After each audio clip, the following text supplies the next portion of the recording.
Good morning students. आज मैं आप लोगों को चैप्टर 2 जिसमें कि अबाउट इंडिया भारत के बारे में दिया गया है वो मैं आप लोगों को आज बताने जा रहा हूँ। देखिए, दिया गया है कि नेबरिंग कंट्रीज़ ऑफ इंडिया, मतलब भारत का जो है वह पड़ोसी देश। India lies in the southern part of the continent of Asia, यानी भारत जो है वह एशिया के साउदर्न पार्ट में, मतलब दक्षिण हिस्से में जो है वह स्थित है। It is the 7th largest country in the world. यह दुनिया में 7वां सबसे बड़ा देश है। Sri Lanka, Bangladesh, Bhutan, Myanmar, China, Nepal, Afghanistan, Pakistan and Maldives are the neighbouring countries of India. मतलब ये सभी जो देश हैं वो भारत के पड़ोसी हैं। अब आते हैं India and some of its neighbouring countries together are known as Indian subcontinent. Bharat और कुछ जो इसके पड़ोसी देश हैं वो एक साथ मिल करके इंडियन सबकॉन्टिनेंट जाने जाते हैं। अब आते हैं physical features of India. The landforms and water bodies of India form the physical features of India. The landforms मतलब दिया गया है जो भूमि का भाग, और वाटर बॉडीज यानी जल वाला भाग जो है वह भारत का, वह form the physical features of India. वह फिजिकल फीचर्स मतलब भौतिक विशेषता को, भारत के भौतिक विशेषता को बताता है। अब आइए देखते हैं physical features of India. The physical features of India are, जैसे दिया गया है इसमें, फर्स्ट में है द नॉर्दर्न माउंटेन्स, फिर है the northern plains, the great Indian desert, the plateau region, the coastal plains and the islands. अब देखिए यहाँ पे जैसे बताया गया इन द नॉर्थ, उत्तर में we have the snow capped peaks of the northern mountain. उत्तर के भाग में जो है वह स्नो कैप्ड पिक, मतलब जो कि बर्फ़ के आकार का, जो मतलब बर्फ़ से ढका हुआ, वो नॉर्दर्न माउंटेन्स है, उत्तरी पर्वत श्रृंखला। They are known as the Himalayas, वे हिमालय के नाम से जाने जाते हैं। These mountains run from the north west to the north east of India like the huge arc. अब आइए, they protect us from extreme cold winds that blow from the central Asia. वे हमें सुरक्षित रखते हैं एक्सट्रीम कोल्ड विंड्स मतलब ठंडी हवा से, that blow from the central Asia जो कि मध्य एशिया से बहती हुई आती है। The vast flat lands to the south of the Himalayas are called the northern plains. Vast flat land, विशाल जो समतल जमीन जो कि साउथ ऑफ हिमालय, हिमालय के दक्षिण में, वो नॉर्दर्न प्लेन्स कहलाता है। These plains have rich fertile soil brought down by the rivers Ganga.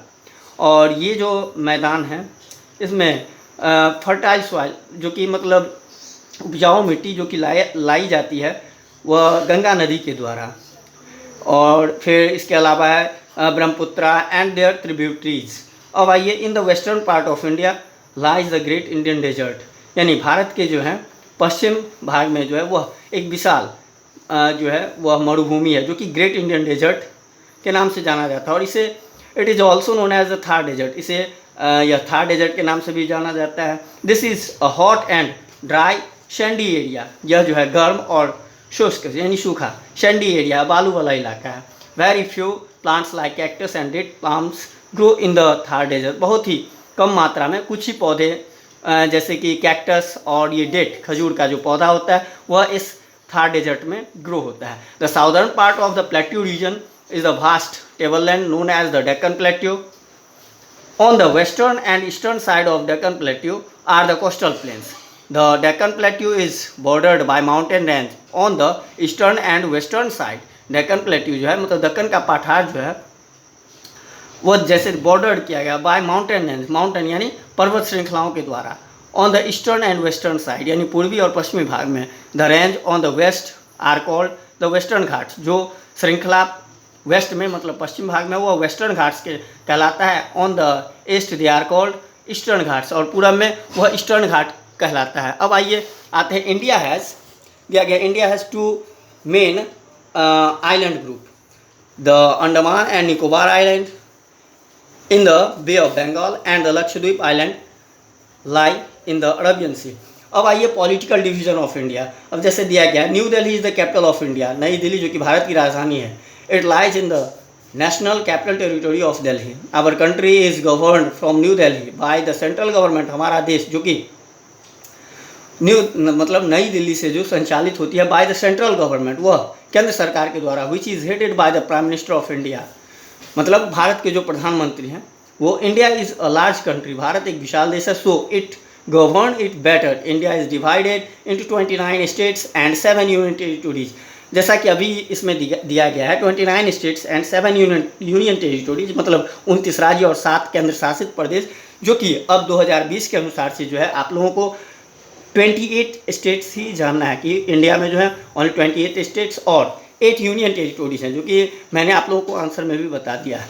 Each state has its state government, प्रत्येक राज्य का अपना राज्य सरकार जो है वह होती है, which is headed by the chief minister of the state, यानी उस राज्य का जो है वह प्रमुख जो कि मुख्यमंत्री होता है। The national capital territory of Delhi is union territory, etch union territory is directly governed by the central government, प्रत्येक जितने केंद्र शासित प्रदेश हैं वो सेंट्रल गवर्नमेंट के द्वारा जो है संचालित किए जाते हैं। आइए अब जानते हैं, let us learn about the state and union territories of India and there Capitals. अब ये आप लोगों को याद करना है, टोटल इसमें 29 है, जिसमें कि एक जम्मू एंड कश्मीर को आपको छोड़ देना है, बाकी ये सारे स्टेट्स और कैपिटल्स दिया गया है यहाँ पे, जैसे आंध्र प्रदेश, अमरावती, अरुणाचल प्रदेश, ईटानगर, असम, दिसपुर, बिहार, पटना, छत्तीसगढ़, रायपुर, गोवा, पणजी, गुजरात, गांधीनगर, हरियाणा, चंडीगढ़, इस तरह से। अब यहाँ पे जैसे यूनियन टेरिटोरी के बारे में भी बताया गया। अब आते हैं कुछ वर्ड्स दिए गए हैं। अब जैसे यहाँ पे पॉपुलेशन, इसका ये जो है इंग्लिश मीनिंग बताया गया, जैसे snow capped extreme fertile tableland government. Okay, अब आते हैं, अब देखिए यहाँ पे एक्सरसाइज में, जैसे latest answer tick and choose the correct answer and fill in the blank. जैसा कि मैंने एक में आप लोगों को कर दिया है, India is divided into dash states and dash union territories. तो आप लोगों को इसमें ऑप्शन 29, 7, 30 और 9, 28 और 7, 31 और 6 है। तो आप लोगों को जो है इसमें 28 और फिर 8 यूनियन टेरिटोरीज है ना, वो मैंने आपको सही कर दिया कि अभी जो है India is divided into 28 states and 8 union territories. और इस तरह से फिर ट्रू फॉल्स। फिर question number C, answer the following question in your exercise book.